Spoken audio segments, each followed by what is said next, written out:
With Tinubu as president and the APC now controlling 24 out of Nigeria's 36 states, fears are growing that Nigeria's democracy may be sliding toward a one-party system ahead of the 2027 general elections. As top opposition figures continue to defect to the ruling party, serious questions arise over the future of political competition, accountability, and the will of the people. What happens to political competition and accountability? Is Nigeria's democracy under threat? And what does this mean for the will of the people? Watch this video to get a full breakdown. And the fact that the PDP vote, the rocking goes on, and it's even becoming very much uncertain what might likely be for the future of any politician that may want to still stay back, like for someone like me that's living in Enugu. Even like 8 months before Mba eventually decamped, right, or defected, it was already clear that there were that concerns, the rumors, and currently as we speak, aside from like the fact that PDP still holds sway in 8 states, but allegedly about 4 of the states also had like very similar response, right, like in the public sphere that we saw in Enugu, and likely if nothing is done, we could still see more defections. And when you have all of that, and the very fact that even like now there is no party in Nigeria that can claim major opposition, because the opposition role of PDP was long dead, right? Because opposition need to it's an active process. It's not just like fielding alternative candidates just towards election. We had members of the PDP, strong members of the PDP, join us on the show yesterday. We had the likes of Mazi Dixon Rembu, we had the former Deputy Governor of Lagos State, Koforala Bokna-Akerele. They both genuinely believe the PDP is a formidable party, and that yes, it's going through internal wranglings, but not enough to destabilize the party. And especially looking at the party's outing and how many governors they were able to produce. So the people who still think that PDP is a formidable party, is it that they're sort of preventing themselves from facing a hard reality, or is that for now the best opposition that Nigeria has? Well, I think they're just trying to feel good, because the simple truth, like it is said, that I know myself is the language of a drowning man. When you look at PDP, looking at all of the major stalwarts they have lost and losing on daily basis, not just at the level of the state governors, but also like in the National Assembly. It's all across, and it just dawned on me that with the 24 out of 36 states, if the state government were to be a Congress, that means the APC already hold 2/3 of the House as well, as much as they do in the National Assembly. So when you look at this, the question is, where then can we begin to have like the healthy alternative, the healthy perspective, that is meant to bolster democracy at a government that truly represents ideals, because the essence of opposition would actually be for those who would want to get power the next time to align with the masses, present their issues using their own lens, ideological lens if there is any, to say we are better alternatives. That's what alternatives is meant to do. That in the course of like trying to show that you can do better, you somehow see yourself like standing in for the masses. And when you have like in a democracy where you can bring in that component of opposition, then that means we're just entirely at the mercy of the ruling party.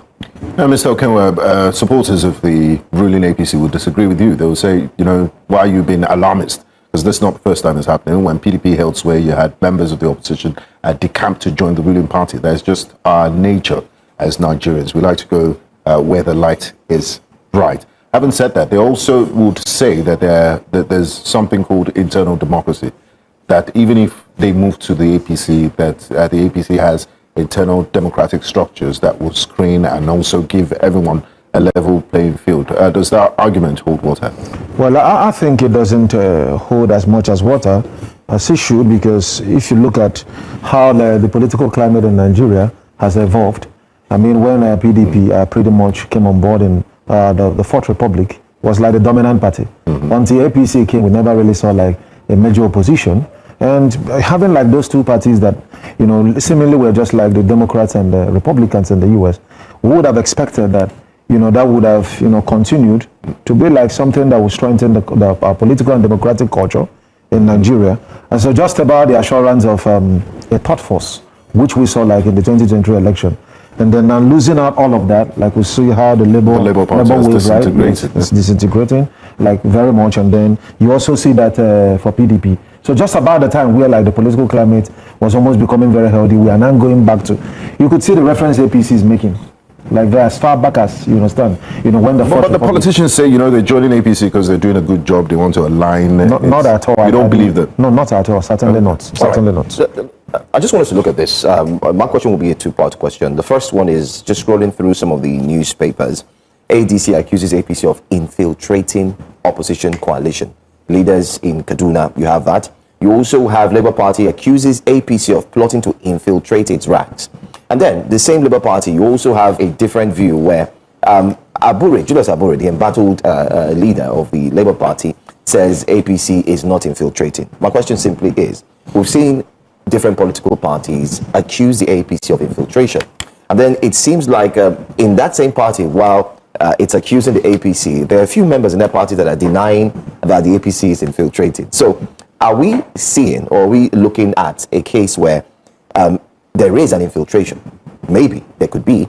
And then we're also seeing what one of our guests had mentioned, moles who are placed in these parties. Is it possible that this kind of thing can happen? I think accusing APC of infiltration is baseless, because already we see like those parties are already embattled.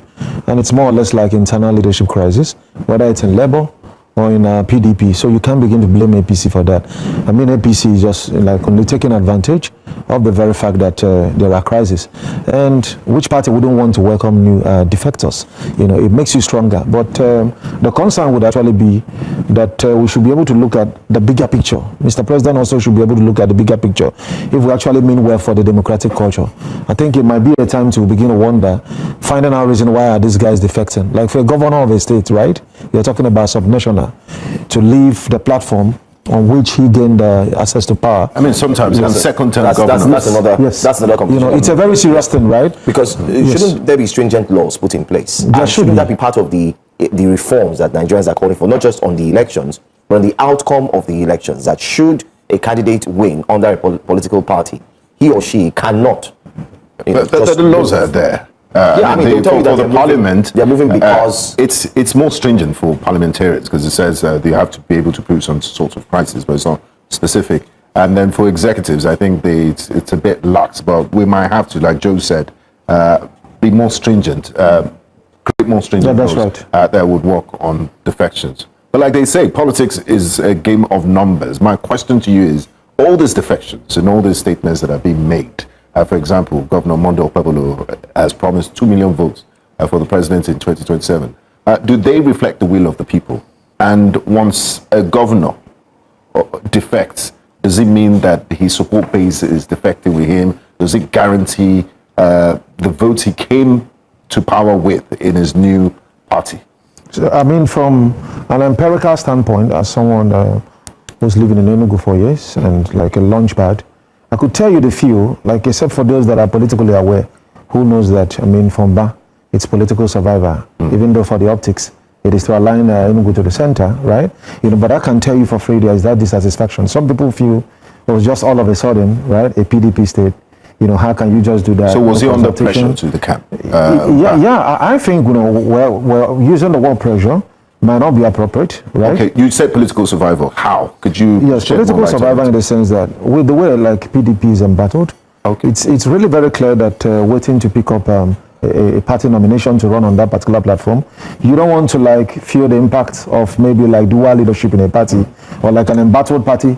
Maybe at the end of the day, you are told you are not the authentic candidate. I mean, that could happen with anyone going in for PDP or Labour Party as things are at the moment. With the internal process. Yes, with the internal crisis. To mess him up. Yes. Yeah. So all you just have to do is that, okay, that the major edge that APC have, at least that's like the central government now, right? You have the might, right?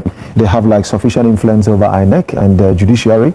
Because it's also like another concern, like assuming we have a level playing ground where you are sure that INEC is going to do the needful, they're not going to renege on its guidelines, because you see like some of the reforms we bring, I really think like some but that's an indictment on INEC. The I in INEC stands for independence, so why would a political party have influence over, like, and our judiciary is meant to be independent? Like clearly, why I think INEC is not truly independent is the law empowers INEC to make its guidelines, right, and funds those guidelines. Now I know that the only thing that should be funded, right, with the taxpayers' fund is anything that is legal and lawful. You can't fund things like IRF beavers with the citizens' money, and you now tell me that that is not the law, that is INEC guidelines. So you see where like we begin to make conflicting policies and reforms. You know, if INEC is empowered by the law to set its guidelines, then whatever guidelines INEC comes up with should be abided with and should be supported. Okay, I want to slide slightly to a different conversation that's not necessarily one party, because we talked about money. Chukwuma Soludo and the statement he made regarding, I don't know if you saw the video, where he talked about the incentives, like his aides would like to refer to it, incentives, monetary incentives, that some have termed inducement. What are your thoughts about that? You say like monetary inducement on his words during his campaign. He had made promises, you know, to a number of his campaign. His words saying that when they were competing, when they were running for Senate, they knew they were going to win. But like the words that had highest numbers, they promised them 1 million, and that from the 8th of November they fulfilled that promise. And that going forward, he then made further pledges of 5 million, 3 million, 2 million. And the argument is, if you look at the provisions of the Electoral Act section, I think it's 121 or 122, that provides for the fact that you are offering monetary incentives. You know, that is in a way considered inducement. Is that it is actually inducement. And you know, one of the things actually that but they denied it, though, by the way. They said it's not an inducement. that is an incentive. It's an incentive. It's not an incentive, actually. It encourage them to go and go out and campaign. So these are semantics, and the reason why someone could even come to defend a thing like this is, you know, sometimes our politicians, you know, yes, they understand we may not be all that powerful to stop them, but they should realize that Nigeria has a lot of intellectuals. And I love the way Irving Peter, a scholar, puts it. He said, today, if you are not confused, then you are not just thinking clearly. You know, that typically summarizes our woes in Nigeria. Because if you are thinking clearly, you should be confused. Why somebody like a professor could come tell you that, you know, voter inducement is incentive? Incentive for what? I mean, you being hired, right? That the incentive was promised to members of APGA, that it was at their parties. It was internal. Yeah, it was an internal affair, because But it wasn't. Even though it was a public campaign. Yeah. And that even brings to like something that has been very worrisome, especially when it has to managing internal democracy, where like one man sponsors an entire party structure and puts all of the structure in the pocket. And you know what is happening actually in PDP now, right? I mean, if you want to ask me for the source, I would say it's Wike, right? You know, and why is it a source? We know this guy has invested so much in that party. Before Atiku, who's been going back and forth, came, saw the party as a good shoe to wear. After a week, he must have polished it. You know, he ran with it, and at the end of the day, still went back to his cocoon as usual, waiting for the next election. And Wike, the spoiler, came in, and then he was able to do what you need to do, and everybody started running away from the party. So, you know, you see, one thing I love is calling a spade and not a farming implement. Because if you don't know where the source of the problem is, then you don't know how to address it. So citizens, especially those that are politically aware, if you want your political parties to work, that's what we call monthly dues. You should be able to fund the parties. When you fund party, then when it also comes to like, you know, sending candidates, you know, those that will even go for Congress, or we contest for one position or the other, it should be all part of the process. I don't understand like a case if it's at the level of the state, the governor will present lists, those that will go for Senate, that is not democracy. Yes, and when do we begin to address this fault lines? Because the more we continue like this, the more democratic structures we erode, and we see it becomes a very terrible situation. How do we fix this fault lines? Is it stringent laws? Is it? We're lost for answers. Yeah, like honestly, it's not as simple as maybe a mere academic exercise, because see, Nigeria situation sometimes, why it gets complex is, you know, the society is often interwoven. So when you want to address this challenge, you're also considering what's going to be the back end. Like for instance, for a stringent law to work, you need those in the temple of justice to be able to interpret justice in the way that's going to sustain justice. Because if at the end of the day you even come up with stringent laws, and they go to the court, and the courts quote one thing, make an exception to defend the defection, then what are you going to do about that? Like we even see like now, I mean, like for instance, if we have like a very decisive judiciary, you'll be sure like there would even be a case of dual leadership existing in some parties. But like something like Lebanon, where you have like an Obi-Living Labour Party, it's because of what judiciary, you know, the way they, you know, playing about the case. Be very decisive, give like a fair judgment, call a spade and not a famine implement. And with that, everyone that is involved, you know, judiciary has spoken, right? Yeah. This is the authentic leader, and it shouldn't be like maybe if someone that if they declare, then it's something also that is a bit conflicting. It's obvious that we also have an issue with the judiciary. But I wanted to ask, what do you make of the most popular word being used, especially the past 6 months, sycophancy? and I'm sure you're aware of what's happening in River State. If you don't come in wearing the cap, Edo State. Edo State, I beg your pardon. Yes, Don't come in wearing the cap. Yes. Edo State. Yes. And then there's also the issue we saw at the National Assembly where the rejigged or changed national anthem was now replaced with all of these things. I mean, you've been following, you've done your study. How does this invariably affect the fabric of democracy, especially looking at this one-party system that everyone is talking about? Because it seems like everybody is saying the same thing, everyone is moving towards one direction, they've abandoned the road, and they're all trekking on one way, just one way. It's really, I think, it's really very unhealthy for Nigeria, because when you look at the odds against us in terms of like one party, in China, for instance, there's a one-party state. The very interesting thing is that the president doubles also as the general secretary of the party, but I can tell you, it's largely democratic, because nothing happens without really like the input of all the key stakeholders in the Communist Party, right? You know, I'm not speaking as an assumption. I mean, I've studied the system. I've traveled to China, particularly for like this particular course. Yeah. In Nigeria's own case is that by default, whoever is the president is the party leader. I don't know where we got that concept. And so what you now have is a situation where all of those within the party delivers the structure to one man. And when that one now choose to become an autocrat, you control the structure that puts you there. So party is no more supreme, right? In Nigeria, it's like now it's one person deciding everything that happens. So invariably, so when he comes up with any policy, the party is going to defend that. Then there's not going to be any dissenting voice. And the next thing is that we even worse off to like maybe some states like North Korea, if we allow what is about happening, because some of these other countries have like structures to mitigate like the situation where one person can just be all in all, right? Yes. So if we want to even copy like the one party template, perhaps copying from a China, where even the president, like, I mean, when you look at the way it all works, what you just have is like having like key persons represented, ranging from the universities, representatives of the parties, and then still a little bit like democratic as they ought to be. At the end of the day, they still put the blame on the, I mean, if we're being honest, it's the ordinary Nigerian, because at the end of the day, you see what is black and white, what is blatantly wrong. And now it's almost like the lines are blurred. You can't even tell black from white. I'll give you an example.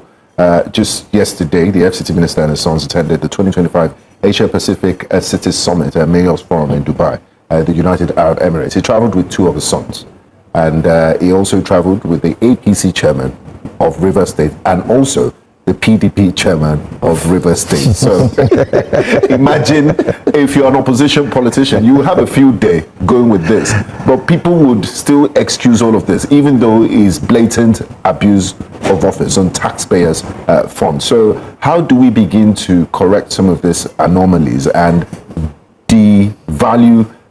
reduce the emphasis on money? Because it's almost like if you can't beat them, you just join them. And the weaponization of poverty, how do we let ordinary Nigerians see beyond their noses and beyond that 5,000 naira and really think about their future? Is it up to 5,000 naira? Yeah, like honestly, we need some kind of fresh air within the political sector. We need those with fresh ideas.